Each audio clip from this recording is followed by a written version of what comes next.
Don't fall for it. It's a trap. Let's go over what PCOS really is, the 4 different types, what the true root causes are, and stick to the end because I'm going to go over exactly what you can do to help naturally treat your PCOS based on the type that you might have. Hi ladies, welcome back to Fertility Mom. Have you wondered if you have PCOS? Or maybe you've been to the doctor because you suspect it, but the doctor's been like, nah, you don't have PCOS, you're fine. Or maybe you have PCOS and the only treatment that's been made available to you are medications like birth control or metformin or things like that. You've probably been searching for the answer on what is PCOS, what causes it, and you've probably stumbled across the answer to just go dairy and gluten-free and that will fix all your problems. But in reality, PCOS is so much more complicated than just this. This may work for some, and we're going to talk about this for sure. But you have to understand the type of PCOS that you have and the true root causes of it. PCOS affects 10 to 13% of women, and it's the leading cause of infertility worldwide. Half of the women with PCOS never get diagnosed, or they get misdiagnosed, which is hugely important. And most of the women who do get a diagnosis don't find out about their PCOS until they've already been trying to get pregnant for some time. If your doctor is saying, oh, it's just a hormonal imbalance and this is normal, we can give you medications for it, don't fall for it. It's a trap. Your body doesn't do random things for no reason. It didn't just wake up one day and go, I think today would be a great day to have a hormonal imbalance. We need to go beyond surface level definition of PCOS and understand what is really happening so that we can treat the root cause appropriately. One of my patients who was trying to get pregnant with PCOS went the conventional medical route for 2 years using all sorts of different medications without success. Once we figured out what was causing her PCOS and used the proper treatment, she was pregnant in 3 months completely naturally with no medications. There are 4 types of PCOS that we recognize in functional practice. And there is going to be a lot of crossover because your body is one entire connected system. You're not going to find imbalance in one area without that causing imbalance in many other areas. But the trick is to figure out where the imbalance is really coming from to begin with. That way we can focus our efforts. And remember, at the end, I'm going to give you natural things that you can do at home to help treat your PCOS. Number 1, one of the most common types of PCOS is insulin resistant PCOS. Insulin is a hormone that regulates your blood sugar levels. Your body doesn't like to have too much sugar in the blood, so it needs to either be put into the cells to be used or it needs to be stored as fat. Insulin is the hormone that actually opens up a door into the cells so that glucose can go from your bloodstream and into the cell.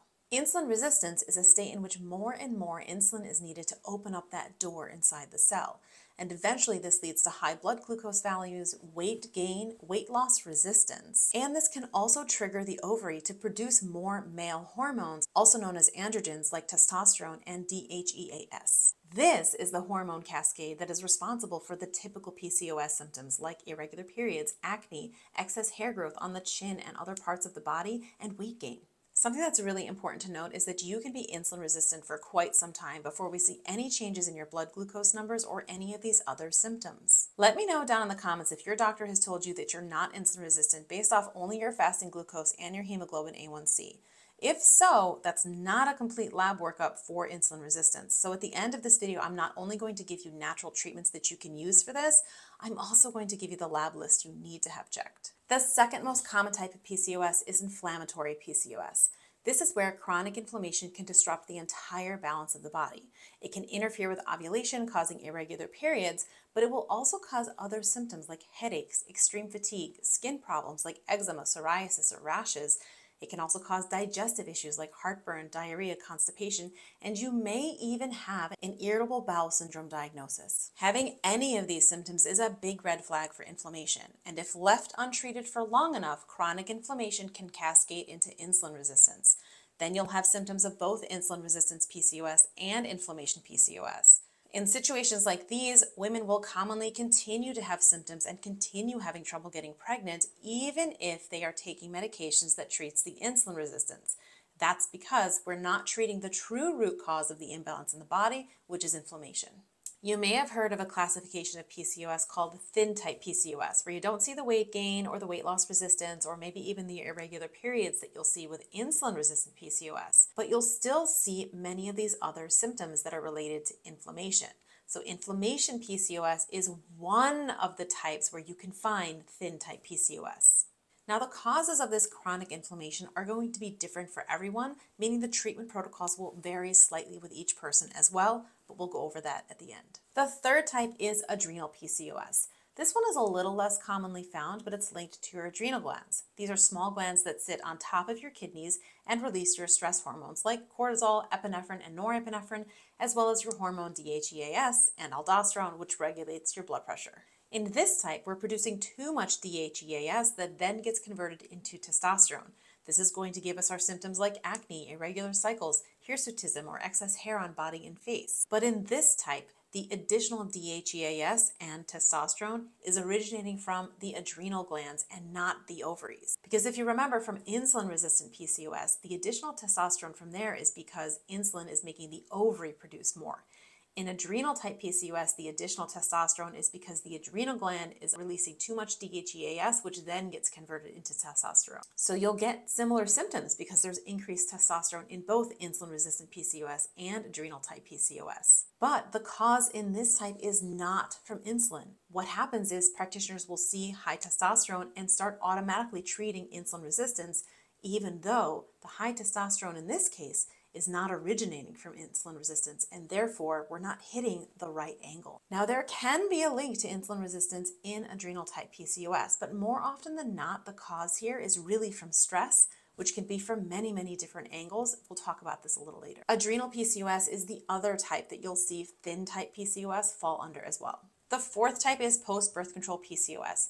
Many women will have hormonal imbalance and PCOS symptoms after coming off of a hormonal contraceptive, especially if you had irregular periods before you went on. Hormonal contraceptives are often hailed as the treatment for PCOS, and women are told that they will regulate their periods. In reality, these don't regulate anything, but rather shut the system down and then mimic a regular period happening in the body. This type of PCOS can take anywhere from 6 months to 18 months to regulate, and if it's not caught soon enough or regulated appropriately, it can snowball into a host of other health issues, especially if you have gut health problems or other inflammatory processes happening, which can also be side effects from birth control. Those are the 4 types, and yes, you'll notice there is a lot of crossover in symptoms, and that's because a lot of women will have more than one of these happening at the same time. So you're probably wondering, how do I know which type I have?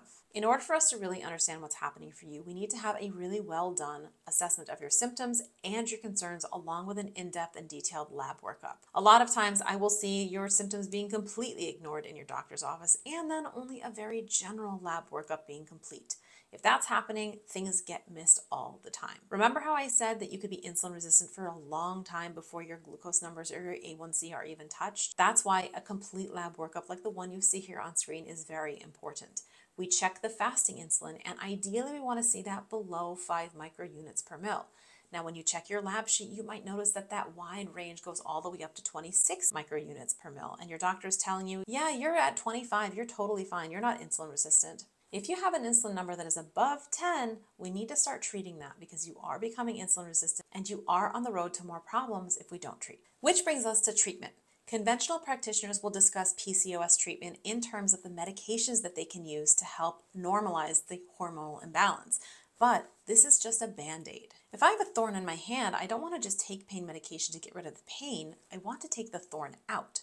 Likewise, with inflammatory PCOS, we don't want to just take ovulation stimulation medication. We want to figure out what is causing the inflammation in the body, stop it, so that the body can become more balanced and ovulate on its own. Taking medications and supplements without treating the root cause of a problem is like trying to take buckets of water out of a sinking boat without trying to figure out where the leak is coming from. Here are some general treatment options for each type. And remember that when we are actually taking aim at the thing that is causing your symptoms, we can completely cure your PCOS. I will do a more in-depth video on how you can specifically cure your PCOS later this week, so make sure you like this video and hit subscribe so you see when I release that. For insulin-resistant PCOS, our main focus is going to be dietary. The first thing is to make sure you're having enough protein. The optimal range for protein that you want to aim for having each day is between 1.5 and 2.2 grams of protein per kilogram per day. You'll also want to discover your personal carbohydrate tolerance. This might include you testing your glucose after each meal for a little bit just to see how your body responds to different carbohydrate loads. Another thing is you'll want to change the order in which you eat your food.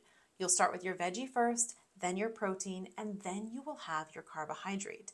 eating it in this order will help decrease your glucose response by up to 75%, and this will also help decrease your insulin needed. You may have heard to go dairy-free or gluten-free to help with your PCOS, but for most women, this is not the be-all, end-all answer. It can absolutely be helpful for many women, but I recommend that we do this properly through a good elimination diet and we don't rely on gluten-free products. I've done an entire video about why going gluten-free is not the answer for most people and the traps that they fall into with this type of diet as well that can actually lead to more problems. Another thing to do when you have insulin-resistant PCOS is to add in cardio and strength training. Adding these kinds of workouts helps to decrease insulin resistance and improves blood parameters associated with PCOS. You're going to aim for working out 1 to 3 times a week, 20 to 30 minutes at a time. If you're not exercising right now and you'd like to start something, then I recommend starting with a 20 to 30 minute walk after meals. And something that's really helpful is you can actually do some squats after your meals. There are studies that show that doing short bursts of exercise like bodyweight squats helps to improve glucose uptake and insulin sensitivity.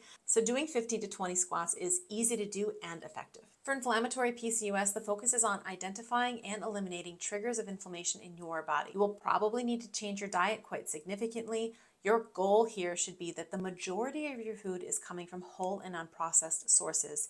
And we probably do need to do an elimination diet here for quite a significant period of time to figure out what your personal triggers are. We'll also want to clear environmental triggers of inflammation for you as well. So you'll want to check your makeups, your lotions, your deodorants, your shampoos and conditioners, all the products that you're using throughout your house, your garbage bags, your kitchen utensils. All of these things matter when it comes to environmental toxins. Making sure you have enough protein intake is also really important, as well as everything we spoke about in insulin-resistant PCOS. And that is because there is often crossover. A lot of times inflammatory PCOS will go on so long that it does cascade into causing some insulin resistance. So we want to meld the two and do all of these things together. For adrenal PCOS, this is predominantly going to be about your stress, both physical stress and emotional stress. There are some other factors that can influence adrenal PCOS here, but for the vast majority of people, those things don't apply. Stress can be from many different factors. It can be from physical factors like not eating enough or exercising too much or not getting enough sleep. Another cause of high stress in the body can also be from inflammation. So this is where those two things can cross over. For this type of stress, you're going to want to make sure that you decrease your working out and even maybe give yourself a break for a little bit. You want to make sure you're eating enough protein and enough calories throughout the day. And if you're having trouble sleeping, then that's something that needs to be looked into as well. You want to aim for getting about 7 to 9 hours of sleep every single night. The other thing here is that inflammation is a physical stress on the body. So we need to make sure that we are eliminating any physical stress on you, including inflammation. Stress can also be from emotional things like having a very high stress job or some very stressful situation going on in your life. This is where things like exercise, meditations, EFT tapping, journaling, gratitude, and other mindfulness practices come into play. For post-birth control PCOS, we need to support the body with a very nutrient-dense diet made up of whole and unprocessed foods. A big focus here is going to be on restoring gut health, which hormonal contraceptives tend to create problems with. The gut is really important in the detoxification process and hormonal balancing, so we want to make sure we really tend to this part of your body a lot. We want to make sure we're building that back up, so lots of probiotic foods like kimchi and sauerkraut, and we also maybe want to do an elimination diet here as well to also find any sources of inflammation for you. You also want to support your liver function with really bright colors. I recommend 2 to 3 bright colors at each meal. Well, ladies, I hope that video was helpful for you. Remember, don't fall into the trap of being told this is just a normal hormonal imbalance and that you can't do anything about it, because you can absolutely do so much to help your body, and you can even cure your PCOS if we go about it in the right way.